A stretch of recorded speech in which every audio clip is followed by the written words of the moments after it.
America के president Donald Trump के चीन सफर से कबल वॉशिंगटन को उम्मीद थी कि बीजिंग ईरान पर दबाव डालने में उसका साथ देगा, लेकिन हुआ उसके बिल्कुल उलट। चीन के प्रेसिडेंट जिनपिंग ने साफ कर दिया कि पर्शियन गल्फ और स्ट्रेट ऑफ हॉर्मूज को जंग का मैदान बनाने की इजाजत नहीं दी जा सकती।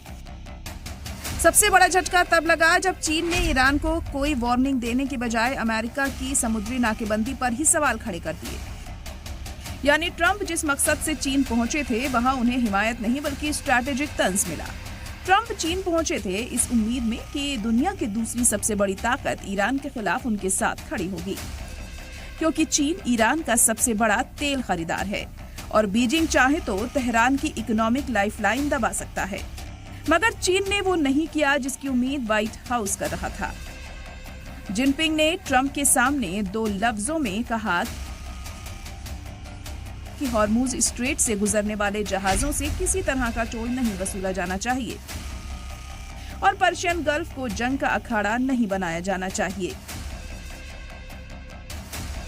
चीन का ये बयान सुनने में भले ही बैलेंस लगे, लेकिन इसका असली निशाना अमेरिका ही था, क्योंकि इस वक्त हॉर्मूज में सबसे ज्यादा मिलिट्री प्रेशर अमेरिकी नेवी ही बना रही है।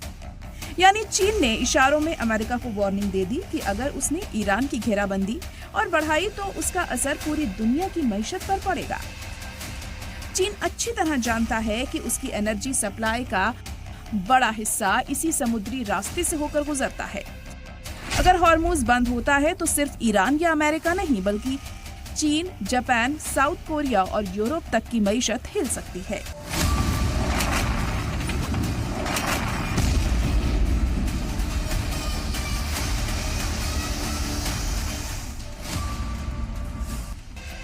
चीन के इस रुख ने ट्रंप को झटका दे दिया है, क्योंकि वॉशिंगटन को उम्मीद थी कि बीजिंग कम से कम ईरान को संयम बरतने का पैगाम देगा, लेकिन चीन ने उल्टा अमेरिका की स्ट्रैटेजी पर ही सवाल खड़े कर दिए। इसके बाद ट्रंप के सुर अचानक बदल गए। जो ट्रंप पहले सीधे ईरान को धमका रहे थे, वो अब दूसरे मुल्कों का नाम लेकर बयान देने लगे। कभी वो कहते हैं कि कई मुल्क ईरान के साथ खड़े हैं, कभी दावा करते हैं कि मिडिल ईस्ट में बड़ी साजिश चल रही है। यानी सीधे टकराव की जबान से हटकर अब ट्रंप दबाव बनाने की डिप्लोमेसी पर उतर आए हैं। यही वजह है कि व्हाइट हाउस में मीडिया से बातचीत के दौरान ट्रंप ने कहा है कि हम कल बहुत बड़ा हमला करने की तैयारी में थे, लेकिन मैंने उसे कुछ वक्त के लिए टाल दिया। उम्मीद है शायद हमेशा के लिए, क्योंकि ईरान के साथ बहुत बड़ी बातचीत चल रही है। उन्होंने कहा कि अब ये देखना होगा कि बातचीत का क्या नतीजा निकलता है। इससे पहले ट्रंप ने सोशल मीडिया पोस्ट में कहा था कि कतर, सऊदी अरब और यूएई के लीडरान ने उनसे मिलिट्री कार्रवाई कुछ दिनों के लिए रोकने की अपील की थी।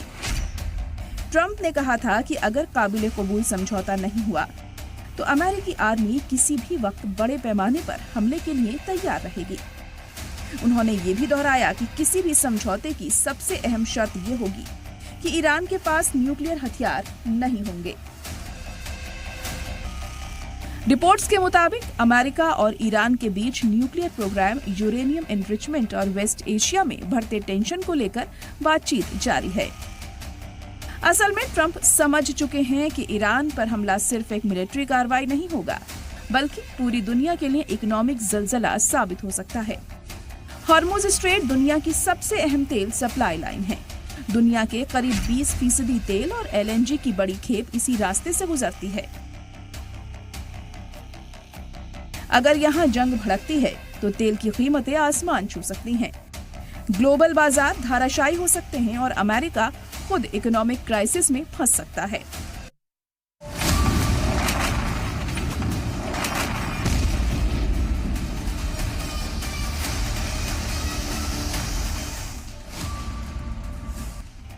अब पूरी दुनिया की नजर एक ही सवाल पर टिकी है, क्या ट्रंप सचमुच ईरान पर हमला करेंगे या फिर चीन और बाकी मुल्कों के दबाव के बाद अमेरिका सिर्फ धमकियों तक महदूद रह जाएगा?